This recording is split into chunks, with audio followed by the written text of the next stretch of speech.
Do you know that feeling when you watched Bridgerton and wondered why Lady Danbury always seemed to know exactly what to do when someone appeared at her door?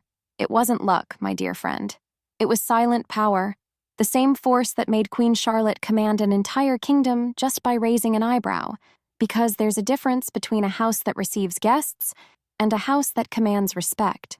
By the way, if you want to be an elegant and sophisticated traveler, don't miss my ebook, Be Elegant While Traveling. Global Etiquette for the Sophisticated Traveler. The link is in the first pinned comment. And speaking of elegance, subscribe to the channel, hit the bell, and leave your like if you want to transform your elegance into something truly profitable. I'm Carol, and today I'm going to teach you the 5 secret rules that the most powerful women I've known use when receiving guests. The truth is that receiving guests with elegance has nothing to do with the size of your house or how many zeros are in your bank account. It has everything to do with strategy. With knowing exactly when to speak, when to stay quiet, where to seat your guest, and most importantly, how to make them feel special without diminishing yourself in the process. Because let's agree on one thing, you've been to someone's house who made you feel like you were a queen, and you've also been to someone's house who made you feel like you were bothering them. The difference between these two experiences wasn't coincidence. It was pure technique. And that's exactly what separates women who just receive guests from women who create unforgettable experiences. The first follow basic protocols of politeness. The second, they master the silent rules that transform any encounter into a moment of genuine feminine power. So tell me here in the comments, have you ever had that guest who arrived without warning and you were completely lost? Or are you one of those who always knows exactly what to do? Because after these 5 rules, you'll be in the second group forever. Rule number 1, never apologize for your home. The first silent rule of the elite is something I learned by observing powerful women over the years. They never, ever apologize for their own house. You know that phrase, "Oh, sorry for the mess," that automatically comes out when someone rings the doorbell? It's the first mistake that demonstrates insecurity. Lady Danbury wouldn't say, "Sorry, the room is like this," if Queen Charlotte appeared at her door. She would say, "What a pleasure to receive you," and that's it. Because elegant women understand that their house is an extension of their personality, not an excuse that needs to be justified. This happened to me a few years ago when a former university professor showed up without warning. My first instinct was to explain why there was a cup on the table, or why I was still in pajamas at 2 in the afternoon, because, let's face it, sometimes we have those moments. But then I stopped and thought, Carol, you're diminishing yourself before the conversation even begins. So I simply said, "So good to see you," and offered coffee. Period. I didn't explain. I didn't justify myself. I didn't turn my house into a walking apology. And you know what happened? She was more comfortable than if I had spent the next 10 minutes explaining myself. Because here's the secret no one tells you. When you apologize for your house, you're telling your guest that they deserve something better than what you can offer. It's like you're putting them on a pedestal and lowering yourself in the process. And that, my dear friend, isn't elegance. It's insecurity disguised as politeness. Truly elegant women receive guests like queens receive subjects, with grace, confidence, and the absolute certainty that that space, however small or large it may be, is worthy of anyone who sets foot inside it. Rule number 2. Strategic silence in offering refreshments. The second rule is about the power of strategic silence when offering something. Have you ever noticed how some people get neurotic asking, "Do you want water, coffee, tea, soda, juice?" as if they were desperate waitresses? That's not hospitality. It's anxiety. The elite does it differently. They offer one option with total confidence. "I'll prepare coffee for us." Not, "Would you like something?" The difference is subtle, but powerful. One demonstrates control and decision. The other demonstrates insecurity and need for approval. I learned this by observing a friend who always received guests as if she owned a palace. She never asked what the person wanted. She simply announced, "I'll make that delicious jasmine tea," or "I have some wonderful cookies to accompany our coffee." And you know what happened? Everyone felt special, as if she had prepared something unique just for that moment.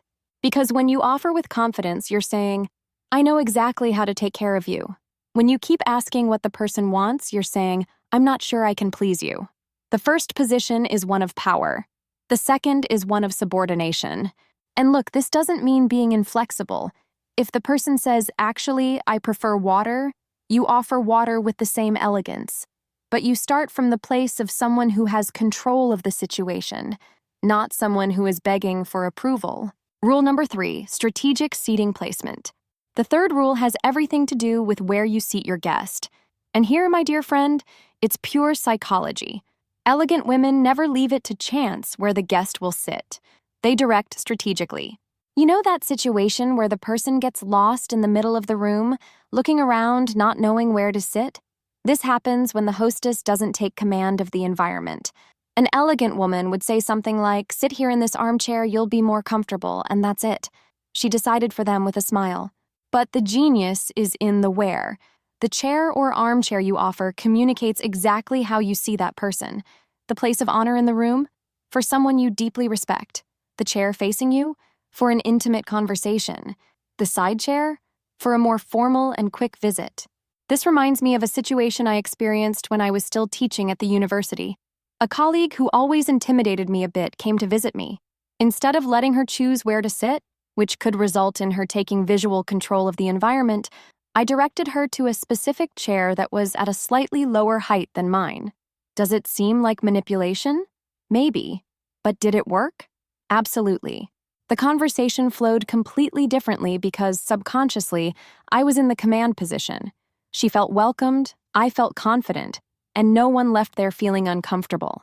This is pure feminine strategy. Because let's be honest, every environment has visual hierarchies. You can pretend this doesn't exist and leave it to chance, or you can use it to your advantage to create exactly the dynamic you want.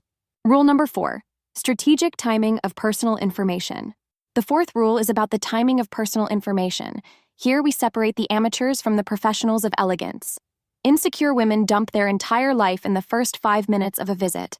Elegant women reveal information strategically and gradually.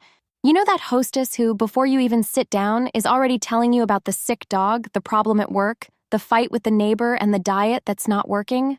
That's not intimacy. It's social anxiety disguised as frankness. The elite does the opposite. They make you feel special by asking questions about you first. How are you? Tell me what's new in your life. How was that trip you were planning? They put the spotlight on the guest, not on themselves. And when does their personal information come? It arrives like precious gifts, not as emotional discharge. By the way, something interesting happened to me this week.